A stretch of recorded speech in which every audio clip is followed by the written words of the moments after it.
Hi, my name is Lula Biondi, and these are my 5 audience members. Today, I'm here to tell you about transgender participation in sports.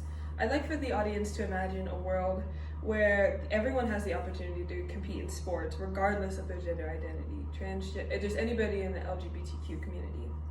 Now, consider the complexities and debates surrounding transgender athletes' participation in competitive sports.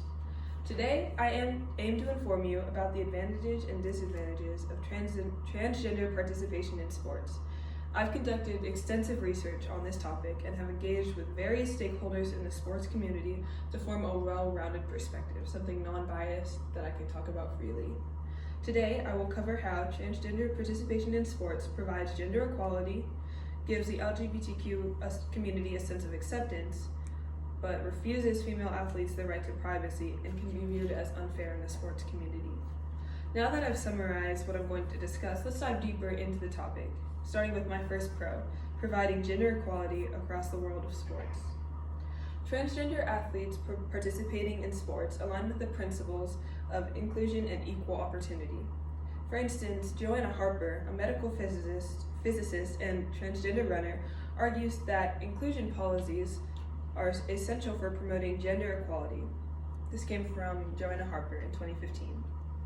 Secondly, an international committee called the International Olympic Committee, IOC for short, recognizes the importance of inclusivity as it has guidelines that allow transgender athletes to compete under certain conditions, aiming to balance and making the sport fair and equal. This was a meeting in 2015 as well. My second pro is that this participation provides a sense of acceptance. Sports participation can be very just a way for people to gain acceptance and visibility in their community. Chris Mosier, a transgender triathlete, has become a role model within the community by breaking barriers in sports.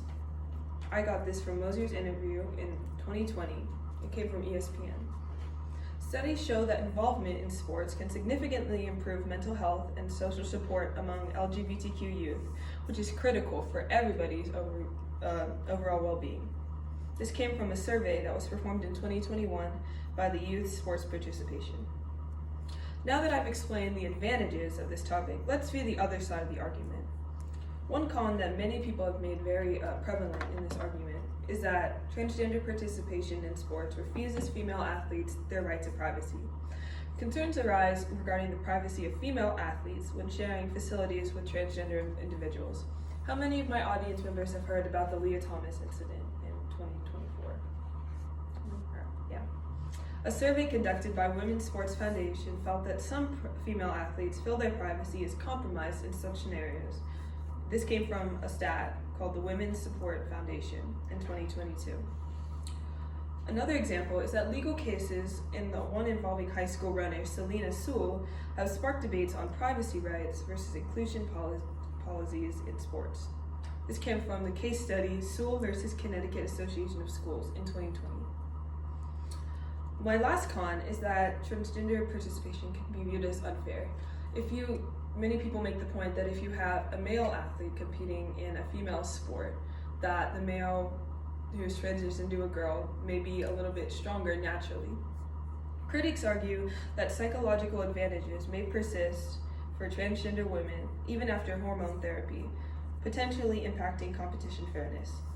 A study by sports medicine researchers highlight these concerns in the Sports Medicine Analysis in 2021. This was an expert testimony.